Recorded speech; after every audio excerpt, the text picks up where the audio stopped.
ഞാനിപ്പോൾ വയനാട്ടിലാണ്. ഇവിടെ ബാണാസുര സാഗർ ഡാം കാണാൻ വേണ്ടി വന്നിരിക്കുകയാണ്. ഇതതിൻ്റെ എൻട്രൻസ്.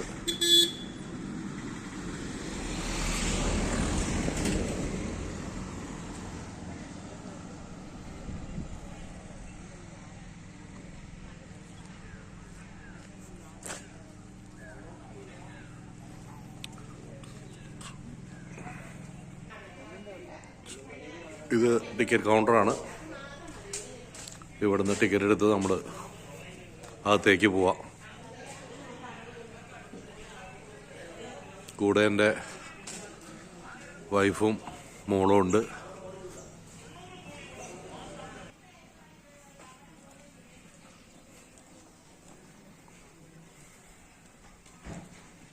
ദൂരെ കാണുന്നതാണ് ബാണാസുര സാഗർ ഡാം. ഇവിടെ ഹൊറർ ഹൗസ് എന്ന് പറഞ്ഞൊരു ചെറിയൊരു സ്റ്റുഡിയോ ഉണ്ട്. ഇതാണ് ഡാമിൻ്റെ വ്യൂ. ഈ ഡാമിൻ്റെ മുകളിൽ നിറയെ സോളാർ പാനൽ പിടിപ്പിച്ചിട്ടുണ്ട്. ഇതിവിടെ കാണുന്നത് നമുക്ക് വേണേൽ വാനിൽ പോവാം. ആ വാനിൽ പോകാനുള്ള ടിക്കറ്റ് കൗണ്ടറാണ്. അതിൻ്റെ തന്നെ സൈഡിലായിട്ട് സിപ്പ് ലൈൻ്റെ ഒരു ഏരിയ ഉണ്ട്.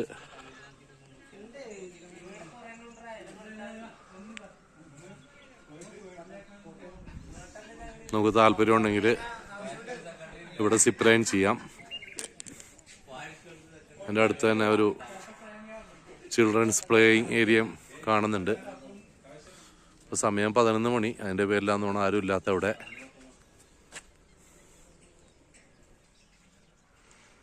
ഇവിടെ നിന്നാണ് സിപ്പ് ലൈൻ സ്റ്റാർട്ട് ആവണത്. ഇവിടെ നിന്ന് ഡാമിൻ്റെ സൈഡിൽ കൂടി ആ ഒരു സൈഡിലേക്ക് പോയി തിരിച്ചു വരും. നമ്മുടെ ഡാമിൻ്റെ മുകളിലേക്ക് പോകാനായിട്ട് 1 കിലോമീറ്റർ ഉണ്ട് ഇവിടെ നിന്ന്. അപ്പോൾ നല്ല വെയിലാണ്. 11 മണി സമയം. അതിൻ്റെ പേരിൽ നമ്മൾ 25 രൂപ ടിക്കറ്റ് എടുത്തിട്ട് വാനിൽ പോയിക്കൊണ്ടിരിക്കുകയാണ്.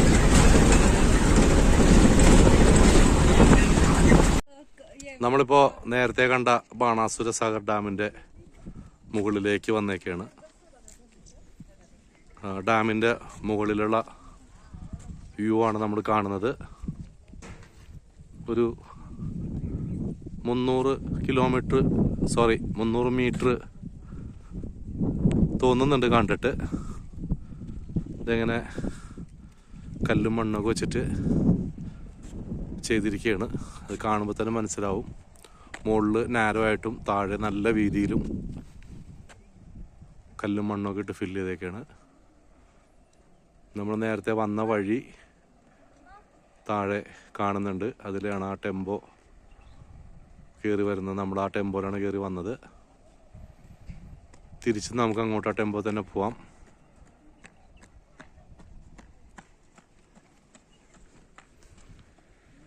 ഡാമിൻ്റെ മുകളിലേക്കൊന്ന് നടന്നു നോക്കാം.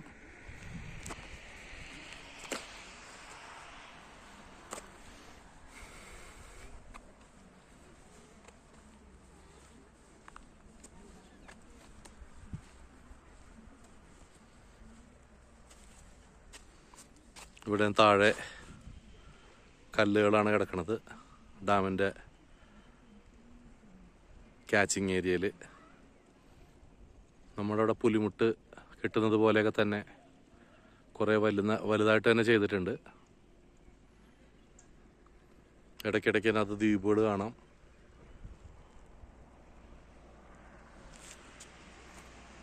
എന്തായാലും ഇതിൻ്റെ പ്രത്യേകം ഞാൻ നേരത്തെ പറഞ്ഞല്ലോ, ഏഷ്യയിലെ കല്ലും മണ്ണും കൂടി വെച്ച് ഉണ്ടാക്കിയിരിക്കുന്ന ഏഷ്യയിലെ 2ാമത്തെ വലിയ ഡാം, ഇന്ത്യയിലെ ഏറ്റവും വലിയ ഡാം. ഈ സൈഡിൽ കല്ലാണ് കൂടുതലെങ്കിൽ ആ സൈഡിൽ കല്ലുണ്ടാവാം. അതിൻ്റെ മുകളിൽ മണലിട്ട് ലെവൽ ചെയ്ത് പുല്ലൊക്കെ പിടിപ്പിച്ചിട്ടുണ്ട്. നമ്മളിപ്പോൾ ഡാമിൻ്റെ മുകളിൽ കൂടി അങ്ങനെ നടക്കുവാണ്.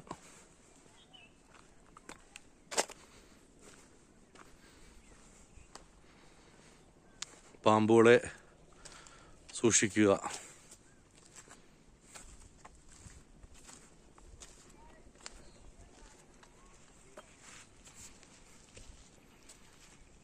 അവിടെ അറ്റത്തായിട്ട് നമ്മൾ നേരത്തെ വരുന്ന വഴിക്ക് കണ്ട സോളാർ പാനൽ വെച്ചുള്ള ഒരു ഏരിയ കാണാം. അവിടെ ഡാമിന് ആവശ്യമുള്ള കറണ്ടൊക്കെ കിട്ടും.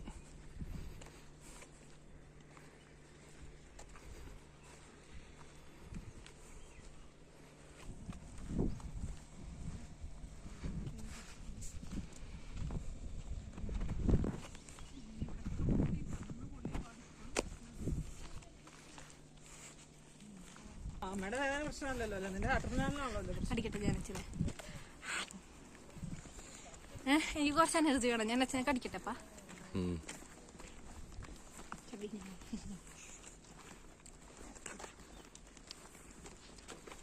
കടിച്ചു കഴിഞ്ഞാൽ എനർജി വരുമെന്ന് എന്റെ മോളുടെ പുതിയ കണ്ടുപിടുത്തമാണ്. യെസ്, എനർജി വരും.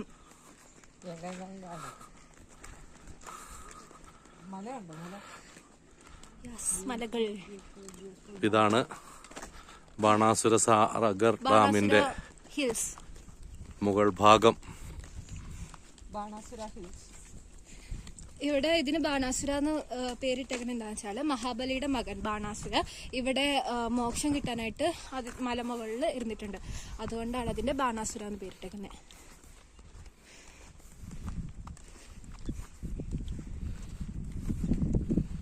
ഇപ്പൊ ബാണാസുര എന്നുള്ള പേരിന്റെ അർത്ഥം മനസ്സിലായി കാണുമെന്ന് വിശ്വസിക്കുന്നു.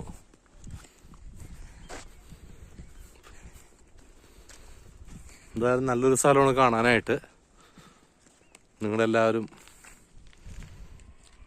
കാണാൻ സാധിക്കുമെങ്കിൽ വന്ന് കാണേണ്ട സ്ഥലമാണ്.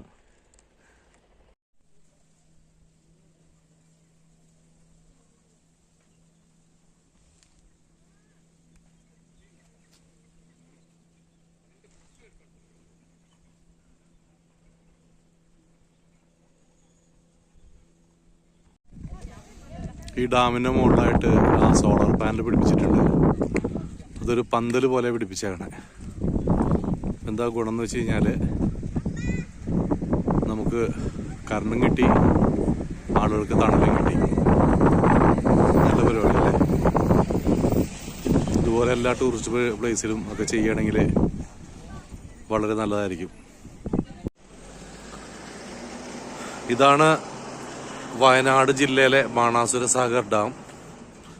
ഇത് വയനാടില് കൽപ്പറ്റ എന്ന് പറഞ്ഞ സ്ഥലത്തുനിന്ന് 21 കിലോമീറ്റർ നമ്മൾ യാത്ര ചെയ്ത് വരണം.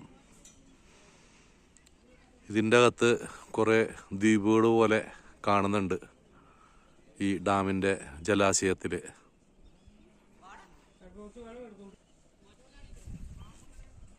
ഇത് പണിതിരിക്കുന്നത് കരുമല തോട് എന്ന് പറഞ്ഞ ഒരു നദിയിലാണ് പണിതിരിക്കുന്നത്. ഇതിന്റെ സൈഡിലായിട്ടുള്ള മലകളുടെ പേരാണ് ബാണാസുര മലകള്. 1979 കുറ്റ്യാടി ജലവൈദ്യുത പദ്ധതിയുടെ ഭാഗമായിട്ടാണ് ഈ ഡാം ഉണ്ടാക്കിയിരിക്കുന്നത്. ഇവിടെ ഇതാണ് ഡാമിന്റെ കാഴ്ചകൾ. നമ്മൾ വന്ന് വരുന്ന ഏരിയ.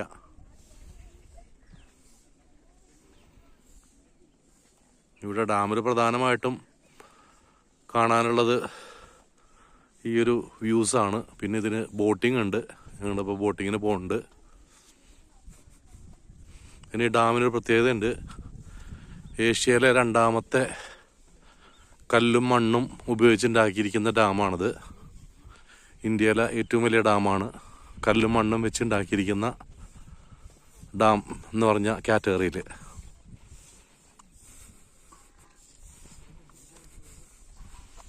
നമ്മളിപ്പോൾ ബോട്ടിങ്ങിൻ്റെ ഭാഗത്തേക്കാണ് പോയിക്കൊണ്ടിരിക്കുന്നത്.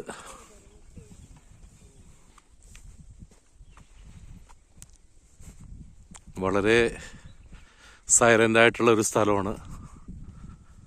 ടൗണിൽ നിന്ന് നമ്മൾ ഇങ്ങോട്ടൊക്കെ വരുമ്പോൾ സൗണ്ട് പൊല്യൂഷൻ ഒട്ടുമില്ല. ചെവിക്കൊക്കെ വല്ലാത്ത സുഖം.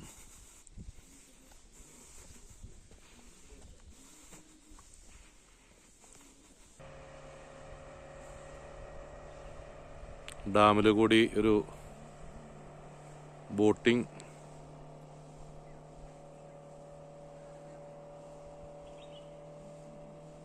ആൾക്കാർ ചെയ്തുകൊണ്ടിരിക്കുകയാണ്. സ്പീഡ് ലോഞ്ചാണ്. അത് ഇതിൻ്റെ അകത്തേ കൂടി റൗണ്ട് അടിച്ച് തിരിച്ചു വരും.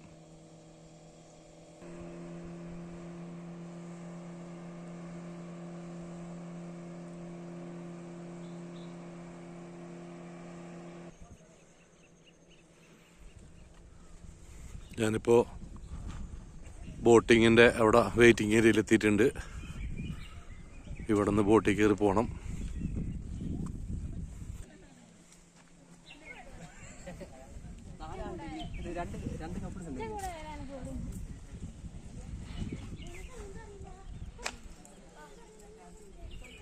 താഴെ 2 ടൈപ്പ് ബോട്ടുകൾ കിടക്കുന്നുണ്ട്.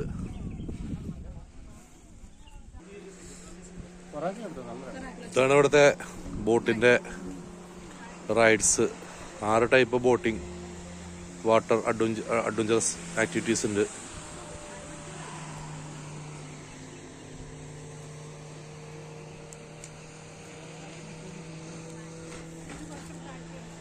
ഇത് ബോട്ടിന് ടിക്കറ്റ് എടുക്കുന്ന കൗണ്ടറാണ്.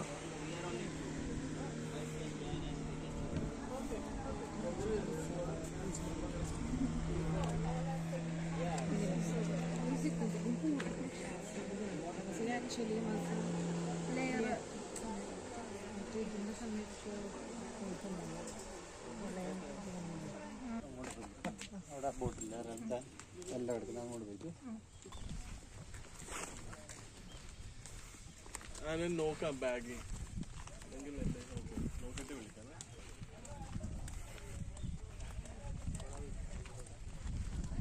നമ്മളിപ്പോൾ കുട്ടവഞ്ചിയിൽ യാത്ര ചെയ്യാനാണ് തീരുമാനിച്ചിരിക്കുന്നത്.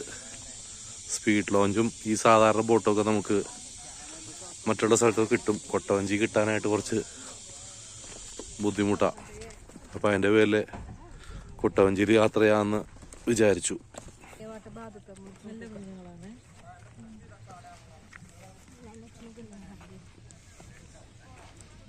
ഇതാണ് ബോട്ടിംഗ് ഏരിയയുടെ കോമൺ ആയിട്ടുള്ള റിവ്യൂ.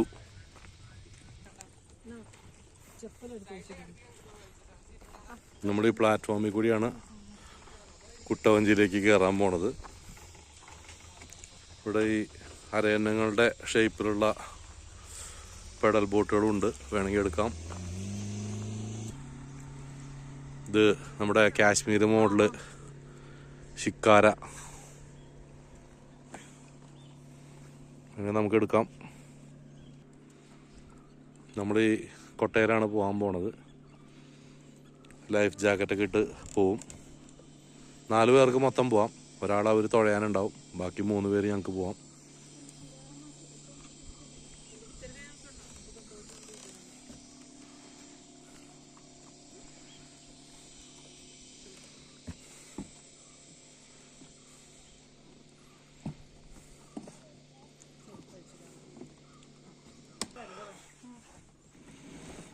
ഇവിടെ ഷിക്കാരയിലാണ് ഇപ്പോൾ നമ്മൾ ഇരിക്കണത്. കുട്ടവഞ്ചിയുടെ അതിൻ്റെ തുഴച്ചിലുകാരൻ വരാൻ സമയം എടുക്കും. അപ്പോൾ നമ്മുടെ അടുത്ത് ഷിക്കാരയിൽ കയറി ഇരുന്നോളാൻ പറഞ്ഞു അവർ വന്നവരെ. സൈഡിൽ ഒരു ചെറിയൊരു വഞ്ചിമാരി പിടിപ്പിച്ചിട്ടുണ്ട്. അപ്പോൾ നല്ല ബാലൻസിങ് കിട്ടാൻ സൗകര്യമായിരിക്കും അത്.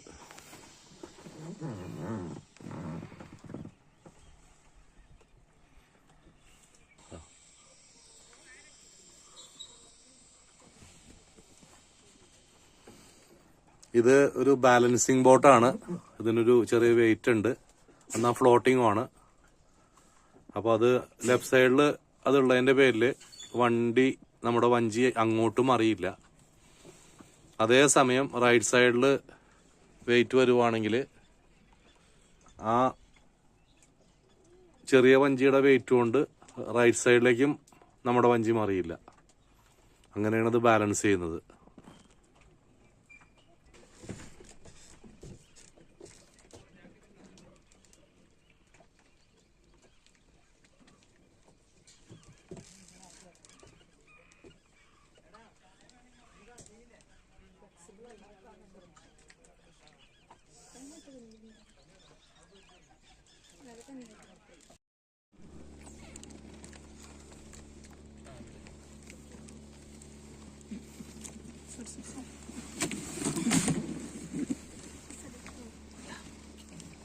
നമ്മളങ്ങനെ കുട്ടവഞ്ചിയിൽ കയറിയിരിക്കുകയാണ്. ഇതാണ് നമ്മുടെ തുഴയുന്ന ആള്.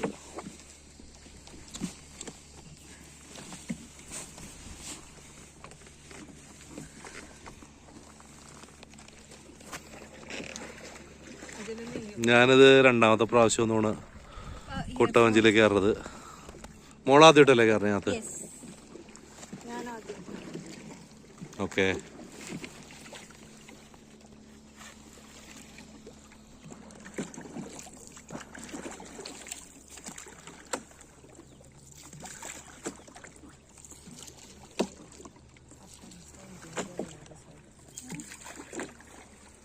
നമ്മുടെ വൈപ്പിങ്കരയില് ഗോശ്രീ പാലത്തിനടിയിൽ ഇതുപോലെ കൊട്ടവഞ്ചിയായിട്ട് കുറേ ഫാമിലീസ് മീൻ പിടിച്ച് ജീവിക്കുന്നുണ്ട്. അവർ ആ പാലത്തിനടിയിൽ എവിടെയാണ് താമസം. രാവിലെ പോകുമ്പോൾ നമ്മുടെ വെള്ളത്തിൽ നോക്കുമ്പോൾ കാണാം പല കൊട്ടകളിലും മീൻ പിടിക്കുന്നത്. ചില സമയങ്ങളിൽ ഓരോ റോഡ് സൈഡിൽ കൊണ്ടുവന്ന് വെച്ച് വിൽക്കുകയും ചെയ്യണ കാണാം.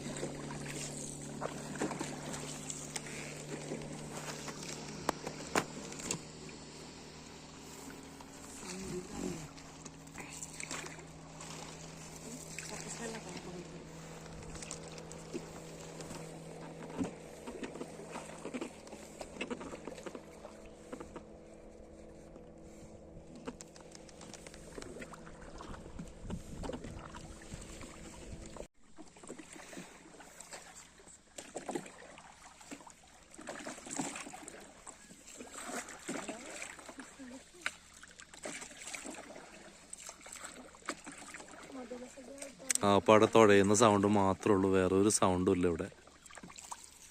ബാക്കിൽ മലകൾ കാണാം, നല്ല ഗ്രീനറിയാണ്. ഇതിൽ മീനൊക്കെ എന്താ കിട്ടാ? വളർത്തണ്ടേ അതിനകത്ത്? ആരാ വളർത്തണേ?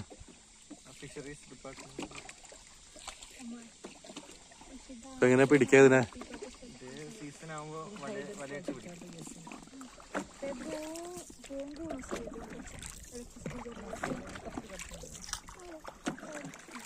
ഇവിടെ ഡാം തുറന്നു വിടാറുണ്ടോ?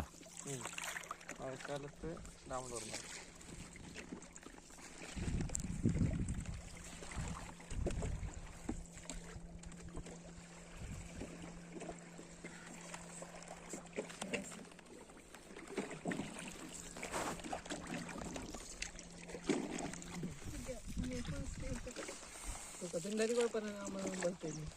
ഇവിടെ DTDCയുടെ കീഴിലാണ് ഇവിടെ ടൂറിസം വർക്ക് ചെയ്യണത്.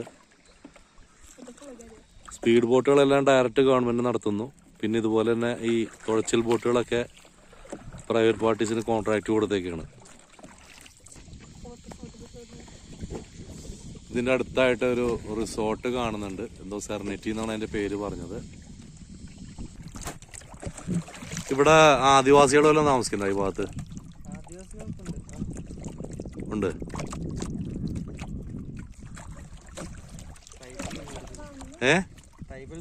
ആ ട്രൈബൽസ് അതാ ഉദ്ദേശിച്ചത്. ആ വയനാട്ടിൽ ട്രൈബൽസ് കൂടുതലാണ്. അതെ, എല്ലാരും കാടുമായിട്ട് ബന്ധപ്പെട്ട് അല്ലേ? കാടുമായിട്ട് ബന്ധപ്പെട്ടല്ല,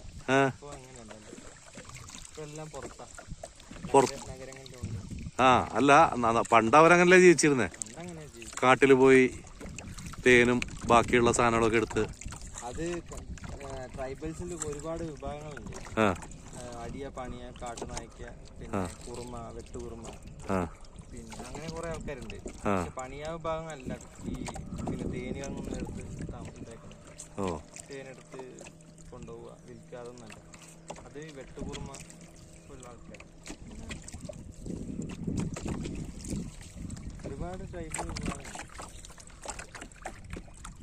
ഇവിടുന്ന് ഒരാള് ഞങ്ങളുടെ എറണാകുളത്ത് പേരണ്ടൂര് വന്നിട്ട് ഒരു പാരമ്പര്യ ചികിത്സ നടത്തുന്നുണ്ട്. വയനാടൻ ആദിവാസി പാരമ്പര്യ ചികിത്സ എന്നിട്ട് ഒരു സുരേഷ് വൈദ്യൻ. പുള്ളിയുടെ മരുന്നുകളൊക്കെ നമുക്ക് ഈ എല്ല് വേദന, നീർക്കെട്ട് അങ്ങനെയുള്ള കാര്യങ്ങൾക്കൊക്കെ ഭയങ്കര ഗുണമുണ്ട്. ഞങ്ങളുടെ ഇടയ്ക്കൊക്കെ അവിടെ പോകുന്നതാണ്. അതെ, കാട്ടിൽ ജീവിച്ചാൽ ഇപ്പോൾ വേറെ വരുമാന മാർഗമൊന്നും ഇല്ലല്ലോ അല്ലേ? പുറത്തോട്ടെന്ന് പറഞ്ഞാൽ അവിടെ ഉദ്ദേശിച്ചേ വേറെ പല നഗരങ്ങളിലേക്ക് പോവാ. ഔട്ട് ഓഫ് ഇന്ത്യ പോകണ്ട? വേറെ ഇപ്പൊ വയനാട്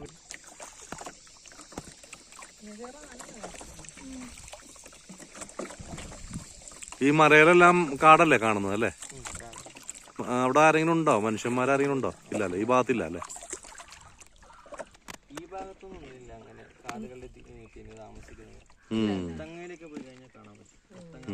പുൽപ്പള്ളി ദൂരെ കാണുന്ന അവിടെയാണ് റിസോർട്ട് ബിൽഡിങ്ങുകൾ. ഇവിടെ ആനയെ കാട്ടുപോകുന്നതൊക്കെ നമുക്ക് കാണാൻ പറ്റുമോ ഇവിടെ ഉള്ളത്? ഇല്ല. വൈകുന്നേരം 6 മണിക്കൊക്കെ വെള്ളം കുടിക്കാൻ വല്ലതും വരുമോ? രാവിലെയാണ് വരുന്നത് അല്ലേ?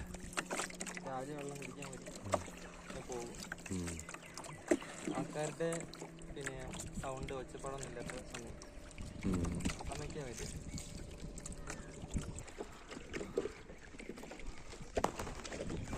നീ അത് ചെയ്യണം. അവിടെ കുറച്ച് വെള്ളം എടുത്ത് തല ഒഴുക്കി.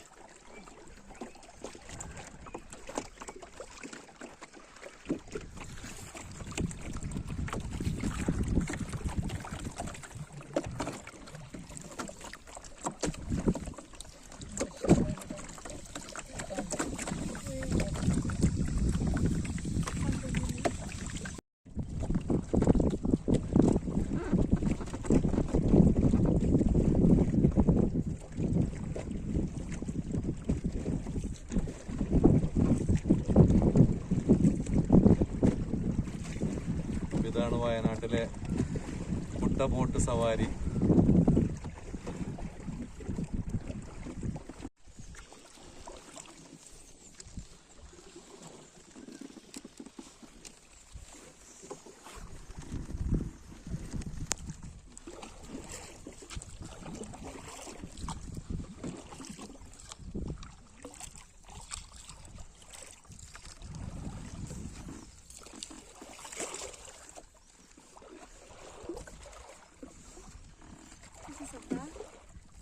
കുഴപ്പമില്ല.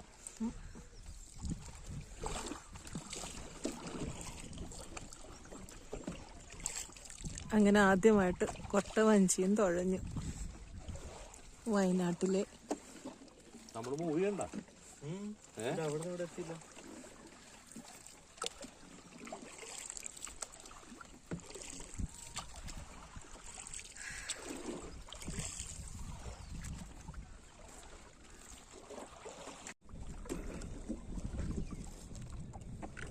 സീസണിലൊക്കെ വന്നു കഴിഞ്ഞാൽ കിട്ടും. ഭയങ്കര തിരക്ക്.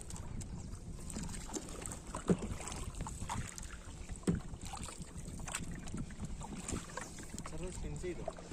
സൈഡ് ചെയ്യണോ? അവിടെ എത്തട്ടെ. അവിടെ പിന്നെ ഇത് ഇറങ്ങി സെറ്റ് ചെയ്യാൻ സാധിക്കും.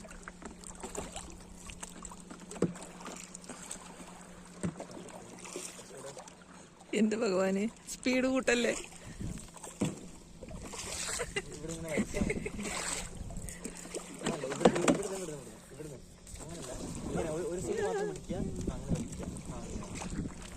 അത് സ്പീഡ് ചൂടുവനക്കാ.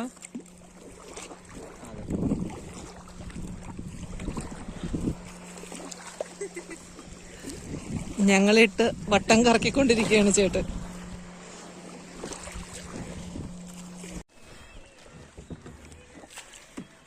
നിനക്ക് പോകേണ്ട സ്ഥലം നോക്കിയേ നീ, എന്നിട്ട് അവിടേക്ക് വെള്ളം വലിക്ക് മോളെ. നിനക്ക് പോകേണ്ട സ്ഥലം നോക്ക്, അവിടേക്ക് വന്ന് നോക്കി വലിക്ക്. ആ ഭാഗം നോക്കി വലിക്ക്. രണ്ട് സൈഡിൽ വലിക്ക്. അങ്ങോട്ട് ചെയ്യ. അങ്ങോട്ട് ഇനി എങ്ങോട്ടാ പോണ്ടേ? അങ്ങോട്ടാ പോണ്ടേ. അപ്പൊ ഇവിടെ അങ്ങോട്ട് തള്ളി കൊടുക്ക്. തള്ളേ. ലക്ഷ്യത്തെ എത്തണം നമ്മള്. തോറ്റ് പിന്മാറാൻ പാടില്ല. നീ ഇവിടെ നിന്ന് അവിടം വരെ കൊണ്ടുപോകണമെന്ന്. ഓക്കെ തിരി. അവിടം വരെ അപ്പൊ എന്നാലും എനിക്ക് ധൈര്യം ഉണ്ടാവുള്ളൂ. Okay okay. ഇനി ഒരു പ്രാവശ്യം അങ്ങോട്ട് എടുക്കുമ്പോ ഒരു പ്രാവശ്യം ഇങ്ങോട്ട് തൊഴിയേ. അങ്ങനെയല്ല മോളെ, തുഴ കറക്റ്റായിട്ട് വെള്ളത്തിന് വെർട്ടിക്കലായിട്ട് പിടിക്ക്. അത് തന്നെ. ഇനി ഇപ്പുറത്ത് ഇനി ആ തുഴ എങ്ങനെ നിൽക്കുന്നത് പ്രധാനമാണ്. അതന്നെ. ഇനി റൈറ്റ് സൈഡിലോട്ട് ചെയ്യും. വെള്ളം ഉള്ളിലോട്ട് വരും, വെള്ളം ഉള്ളിലോട്ട്, ഫ്രണ്ടിൽ നിന്ന് വെള്ളം ഉള്ളിലോട്ട്. അത് തന്നെ. അപ്പൊ മുന്നോട്ട് ആ വലത്തേക്ക് താഴെ പിടിച്ചേ, വലത്തേക്ക് താഴെ പിടിക്ക്. ലെഫ്റ്റില് ചെയ്യും. ഇടത്തേക്കൈ മുകളില്, അല്ല ഇനി വലത്തേക്കൈ മുകളിൽ, ഇടത്തേക്ക് താഴെ. ഇനിയിപ്പം അത് നീ തള്ളണ്ട, നീ ഇത് തള്ളിയാ. അതുപോലെ തന്നെ എന്റെ മോള് ബാഹ്യ കുട്ടവഞ്ചി തുഴയാൻ പഠിച്ചോണ്ടിരിക്കുകയാണ്.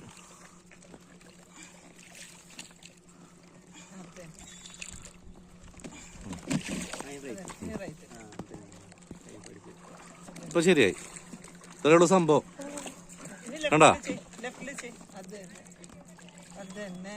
വെള്ളം നമുക്ക് എവിടെ പോകണ്ടേ അവിടെ നിന്ന് വെള്ളം വലിക്കണം.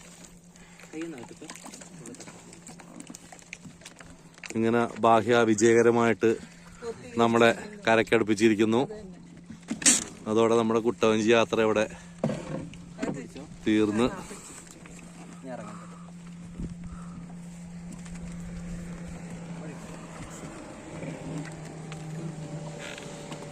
ഞങ്ങൾ ഇനി ഇവിടെ ഇറങ്ങി, ഇനി അടുത്ത സ്ഥലത്ത് നമുക്ക് കാണാം. എന്തായാലും ഇവിടെ വന്നതുകൊണ്ട് കൊട്ടവഞ്ചി തുഴയാനായിട്ട് കുറച്ചൊന്ന് മനസ്സിലായി. ഞാൻ നാട്ടിൽ വഞ്ചി തുഴയുന്നതാണ്, എനിക്ക് കുഴപ്പമൊന്നുമില്ല. ഞങ്ങൾക്ക് കൃഷി കാര്യങ്ങളൊക്കെ ഉള്ളതാണ്. അപ്പോൾ അവിടെ വഞ്ചി ഞങ്ങൾ ഉപയോഗിക്കുന്നതാണ്. അപ്പോൾ ഈ അങ്ങേയറ്റം ആ മല കാണുന്ന ആ സൈഡ് മുതൽ ഇവിടെ ഈ വഞ്ചി കിടക്കണ വരെയുള്ള ഭാഗം ഞാൻ തന്നെ തുഴഞ്ഞു. എനിക്ക് തുഴയാൻ സാധിച്ചു. വലിയ കുഴപ്പമില്ലാണ്ട് ഇവിടെ എത്തി. അത് കഴിഞ്ഞ് മോളും ഒരു 10 മിനിറ്റ് തുഴഞ്ഞു. അവൾക്കൊരു പ്രത്യേക അനുഭവമായിരുന്നു. അപ്പം ഇന്നത്തെ ഈ വീഡിയോ എല്ലാവർക്കും ഇഷ്ടമാണെന്ന് വിചാരിക്കുന്നു. ബാണാസുര സാഗർ ഡാമും എൻ്റെ അടുത്തുള്ള ബോട്ടിങ്ങും.